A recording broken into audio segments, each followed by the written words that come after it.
Hi friends, ನಾನಿವತ್ತು ಉತ್ತರ ಕರ್ನಾಟಕದ ಸ್ಪೆಷಲ್ ಚುರ್ಮರಿ ಸೂಸ್ಲ ಮಾಡ್ತಾ ಇದ್ದೀನಿ. ಯಾರು ನನ್ನ ಚಾನಲ್ ಹೊಸದಾಗಿ ನೋಡ್ತಾ ಇದ್ದೀರಾ ಎಲ್ಲರೂ ಸಬ್ಸ್ಕ್ರೈಬ್ ಮಾಡ್ಕೊಳ್ಳಿ, ಲೈಕ್ ಮಾಡಿ, ಶೇರ್ ಮಾಡಿ, ಕಮೆಂಟ್ ಮಾಡಿ, ಎಲ್ಲರೂ ಸಪೋರ್ಟ್ ಮಾಡಿ ಫ್ರೆಂಡ್ಸ್. ಬನ್ನಿ ನಾನಿವಾಗ ಸ್ಟಾರ್ಟ್ ಮಾಡ್ತೀನಿ. ನಾನು 1 ಬೌಲ್ ಅಷ್ಟು ನೀರು ತೊಗೊಂಡಿದ್ದೀನಿ. ಅದರೊಳಗಡೆ ಚುರ್ಮರಿ ಹಾಕಿ ಅದನ್ನು ಚೆನ್ನಾಗಿ ಈ ಥರ ತೊಳೆದು ಅದನ್ನು ಒಂದು ಪ್ಲೇಟ್ಗೆ ತೆಗೆದಿಟ್ಕೋತೀನಿ. ಜಾಸ್ತಿ ಇದನ್ನು ನೆನೆಸಬಾರ್ದು, ನೆನೆಸಿದ್ರೆ ತುಂಬ ಸಾಫ್ಟಾಗಿ ಬರುತ್ತೆ. ಅದಕ್ಕೆ ನಾನು ಜಲ್ದಿ ಇದನ್ನು ತೆಗೆದುಬಿಡ್ತೀನಿ.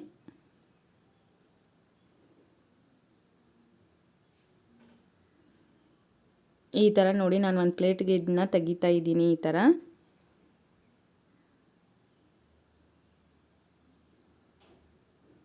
ಈವ್ನಿಂಗ್ ಸ್ನ್ಯಾಕ್ಸ್ಗಂತೂ ತುಂಬ ಟೇಸ್ಟಿಯಾಗಿರುತ್ತೆ. ಮತ್ತು ಮಳೆಗಾಲದಲ್ಲಂತೂ ಚಹಾ ಜೋಡಿ ತುಂಬ ಒಳ್ಳೆ ಕಾಂಬಿನೇಷನ್ ಇದು ಚುರ್ಮರಿ ಸೂಸ್ಲ ಆಗಿರುತ್ತೆ. ನಾನು ಅದಕ್ಕೆ ಇದನ್ನು ಈವ್ನಿಂಗ್ ಸ್ನ್ಯಾಕ್ಸ್ಗೆ ಮಾಡ್ತಾ ಇದ್ದೀನಿ. ನಿಮಗೆ ಯಾವಾಗ ಬೇಕೋ ನೀವು ಅವಾಗ ಮಾಡ್ಕೊಳ್ಳಿ. ಇವಾಗ ನೋಡಿ, ನಾನು ಪ್ಯಾನ್ ಕಾಯೋಕೆ ಇಟ್ಟಿದ್ದೀನಿ. ಪ್ಯಾನ್ ಒಳಗಡೆ ಎಣ್ಣೆ ಹಾಕ್ತೀನಿ. ಎಣ್ಣೆ ಜಾಸ್ತಿ ತೊಗೋಬಾರ್ದು, ಅದಕ್ಕೆ ನಾನು 2ರಿಂದ 3 ಟೇಬಲ್ ಸ್ಪೂನ್ ಅಷ್ಟು ಎಣ್ಣೆ ತೊಗೊಂಡಿದ್ದೀನಿ. ಇವಾಗ ಎಣ್ಣೆ ಕಾಯೋವರೆಗೂ ನಾವು ಈರುಳ್ಳಿನ ಕಟ್ ಮಾಡ್ಕೊರೋಣ. ನಾನು 2 ಈರುಳ್ಳಿ ತೊಗೊಂಡಿದ್ದೀನಿ. ಅದನ್ನು ಕೂಡ ನಾನು ಸಣ್ಣದಾಗಿ ಈ ಥರ ಚಾಪ್ ಮಾಡ್ಕೋತಾ ಇದ್ದೀನಿ.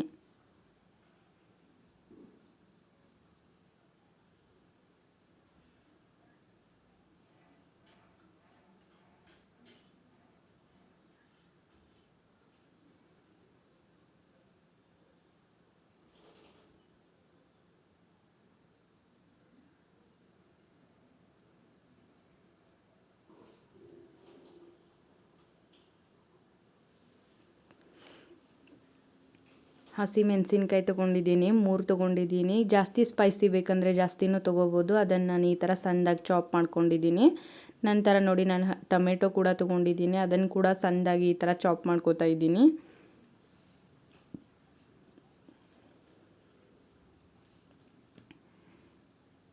ಇವಾಗ ಚಾಪ್ ಮಾಡೋದು ಕೂಡ ಮುಗಿದಿದೆ, ಎಣ್ಣೆನೂ ಕಾದಿದೆ. ಇವಾಗ ಒಗ್ಗರಣೆ ಹಾಕೋರೋಣ. ನಾನಿವಾಗ ಸಾಸಿವೆ ಒಂದು ಅರ್ಧ ಟೇಬಲ್ ಸ್ಪೂನ್ ಅಷ್ಟು ತೊಗೊಂಡಿದ್ದೀನಿ, ಅದನ್ನು ಹಾಕ್ಕೊಂಡಿದ್ದೀನಿ. ನಂತರ ಅರ್ಧ ಟೇಬಲ್ ಸ್ಪೂನ್ ಅಷ್ಟು ಜೀರಿಗೆ ತೊಗೊಂಡಿದ್ದೀನಿ, ಅದನ್ನು ಕೂಡ ಹಾಕ್ಕೊಂಡಿದ್ದೀನಿ.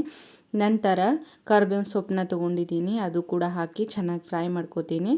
ನಂತರ ಕಟ್ ಇಟ್ಕೊಂಡಿರುವಂಥ ಈರುಳ್ಳಿ ಮತ್ತು ಹಸಿಮೆಣಸಿನ್ಕಾಯಿ ಕೂಡ ಹಾಕಿ ಇದನ್ನು ಕೂಡ ಚೆನ್ನಾಗಿ ಮಿಕ್ಸ್ ಮಾಡ್ತಾ ಇದನ್ನು ಫ್ರೈ ಮಾಡ್ಕೋಬೇಕು.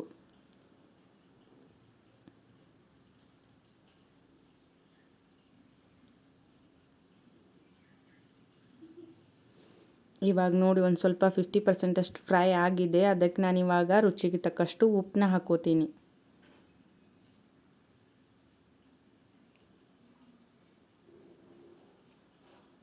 ಇವಾಗ ನಾನು ಕಟ್ ಮಾಡ್ಕೊಂಡು ಇಟ್ಕೊಂಡಿರುವಂಥ ಟೊಮೆಟೊ ಕೂಡ ಇದಕ್ಕೆ ಹಾಕಿ ಮಿಕ್ಸ್ ಮಾಡ್ತಾ ಇದನ್ನು ಕೂಡ 50% ಬಾಯ್ಲ್ ಆಗೋವರೆಗೂ ಫ್ರೈ ಮಾಡ್ಕೋತೀನಿ.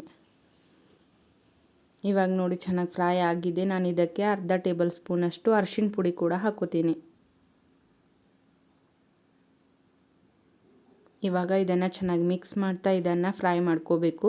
ನಾನು ಆಲ್ರೆಡಿ ಫ್ರೈ ಮಾಡ್ಕೊಂಡು ಇಟ್ಕೊಂಡಿರುವಂಥ ಶೇಂಗಾ ತೊಗೊಂಡಿದ್ದೀನಿ. ನಿಮಗೆ ಬೇಕಂದರೆ ನೀವು ಒಗ್ಗರಣೆ ಸ್ಟಾರ್ಟಿಂಗ್ ಸಮಯದಲ್ಲೇ ನೀವು ಶೇಂಗಾ ಹಾಕ್ಕೋಬೋದು. ನಾನು ಫ್ರೈ ಮಾಡ್ಕೊಂಡು ಇಟ್ಕೊಂಡಿರುವಂಥ ಶೇಂಗಾ ತೊಗೊಂಡಿರೋದ್ರಿಂದ ಇವಾಗ ಹಾಕ್ಕೋತಾ ಇದ್ದೀನಿ. ಇವಾಗ ಮೇಲ್ಗಡೆ ನಾನು ಇದಕ್ಕೆ ನೆನೆಸ್ಕೊಂಡು ಇಟ್ಕೊಂಡಿರುವಂಥ ಚುರ್ಮರಿ ಕೂಡ ಇದಕ್ಕೆ ಹಾಕ್ತಾ ಇದ್ದೀನಿ.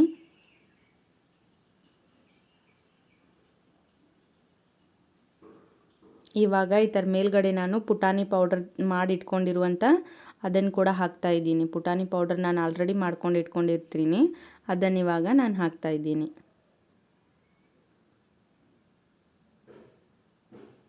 ಇದನ್ನು ಈ ಥರ ಚೆನ್ನಾಗಿ ಮಿಕ್ಸ್ ಮಾಡ್ತಾ ಇದನ್ನು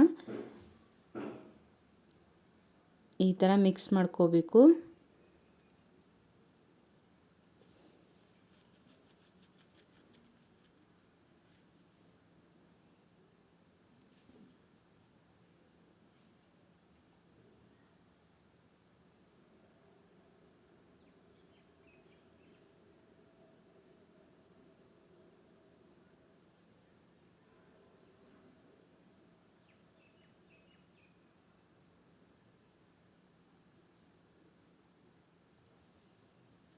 ಇವಾಗ ನೋಡಿ, ಮಿಕ್ಸ್ ಆಗಿದೆ. ನಾನು ಇದಕ್ಕೆ ಇವಾಗ ಮೇಲ್ಗಡೆ ಕಟ್ ಮಾಡ್ಕೊಂಡು ಇಟ್ಕೊಂಡಿರುವಂಥ ಕೊತ್ತಂಬರಿ ಸೊಪ್ಪು ಕೂಡ ಹಾಕ್ತಾ ಇದ್ದೀನಿ. ಇದನ್ನು ಹಾಕಿ ಚೆನ್ನಾಗಿ ಮಿಕ್ಸ್ ಮಾಡ್ಕೋಬೇಕು.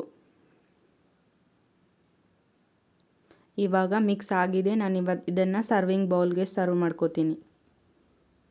ಈ ಥರ ನೋಡಿ ನಾನು ಸರ್ವಿಂಗ್ ಬೌಲ್ಗೆ ಸರ್ವ್ ಮಾಡ್ಕೊಂಡಿದ್ದೀನಿ. ಮತ್ತೊಂದು ಸ್ವಲ್ಪ ಮೇಲ್ಗಡೆ ಗಾರ್ನಿಷ್ಗಂತ ಕೊತ್ತಂಬರಿ ಸೊಪ್ಪು ಕೂಡ ಹಾಕ್ಕೊಂಡಿದ್ದೀನಿ. ನಾನು ನೋಡಿ ನಮ್ಕೀನ್ ಹಾಕ್ಕೋತಾ ಇದ್ದೀನಿ ಈ ಥರ ಮೇಲ್ಗಡೆ.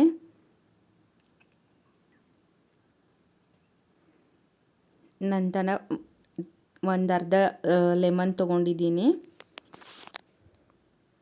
ಮತ್ತೆ ಹೊಸ ರುಚಿಯೊಂದಿಗೆ ನಿಮ್ಮೊಂದಿಗೆ ಭೇಟಿಯಾಗುತ್ತೀನಿ. ಎಲ್ಲರೂ ಲೈಕ್ ಮಾಡಿ, ಶೇರ್ ಮಾಡಿ, ಕಮೆಂಟ್ ಮಾಡಿ, ಸಬ್ಸ್ಕ್ರೈಬ್ ಮಾಡಿ. Thank you.